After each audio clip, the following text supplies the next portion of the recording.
аксии нотакрор барои донишҷӯён аз ташкилоти амонатии қарзии хурди Имон Интернешнл ҷамъбаст гардид. Беш аз 30 нафар донишҷӯёни донишгоҳҳои олии кишвар ки бо баҳои хубу аъло таҳсил карда дар семестри гузашта 75% баҳои 5 гирифтанд, ғолиби аксия шуданд.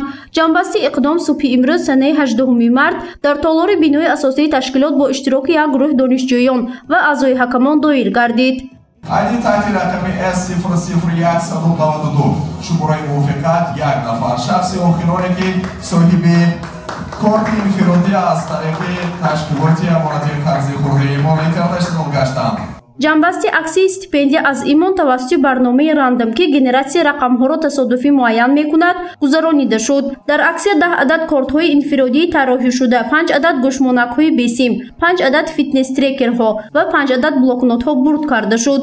тӯҳфаи асосии иқдом бошад ин 10 адад стипендияҳо бо маблағи 1000 сомонӣ буд ки онро донишҷӯёни фаъол бурд карданд. беҳтарин барояшон як қарсаки баъд месанад дӯстон. раҳмати боло тавсеяи шумо барои донишҷӯёне ки бо баҳои хубу аъло мехонанд чи аст? Марҳамат. рости гап ман ва ихтисосам кори бонкӣ аст. ман орзу дорам ки ба мин бонк кор кунам. рости гап бовар надоштам.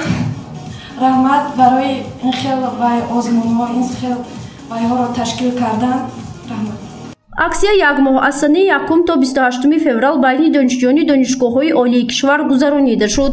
ҳадаф пеш аз ҳама ҳавасманд намудани донишҷӯён барои хубу аъло таҳсил намудан ва аз ҳисоби донишҷӯёни болоёқат зиёд намудани сафи кормандони Имон Интернешнл маҳсуб мешавад, зеро ин гуна иқдомҳо барои сайқал додани савияи дониши донишҷӯён ва ҳавасмандии онҳо оиди фаъолияти бонкҳо ва ташкилотҳои қарзӣ мусоидат хоҳад кард.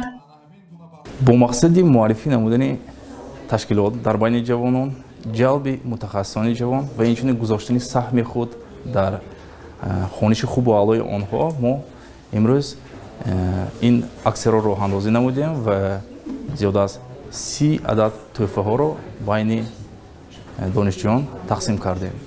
бояд қайд набуд ки мо итминон дорем ки ин аксияи мо дар ҷалби мутахассисони ҷавон ва рушду намӯи кишварамон саҳм хоҳем гузошт. рафти аксияро 4 нафар аъзои ҳакамон назорат бурданд. баъди муайян намудани ғолибон онҳо оиди шаффоф гузаронидани рафти аксия суханронӣ намуда барои ташкилкунандагони ин иқдоми наҷиб баҳои баланд доданд. ин иқдом ниҳоят иқдоми хуб мебошад барои чӣ? барои ки ба донишҷӯён ва иштироккунандагони аксия имконият медиҳад ки бурдҳоро зиёд намоянд ва ғолиби якчанд ҳамин гуна маблағҳою тӯҳфао кард. дар ҳақиқат ҳам озмун шаффоф тариқи барномаи мушаххасе ки аз тарафи Имон Интернешнл баргузор гардидааст, гузаронида шудааст ва мо аъзоёни ҳакамон дар ҳақиқат ҳам дурустии ҳамин озмунро тасдиқ мекунем. гуфта мешавад ки ташкилоти амонатии қарзии хурди Имон Интернешнл давоми беш аз 22 соли фаъолияташ ба беш аз 270 000 мизоҷон дар зиёда аз 130 марказҳои хизматрасонии ташкилот хизматрасонии хубро ба роҳ мондааст. гузориши Фарзона Шамсиева, Насим Раҳимов барои барномаи иттилоотии Хабар.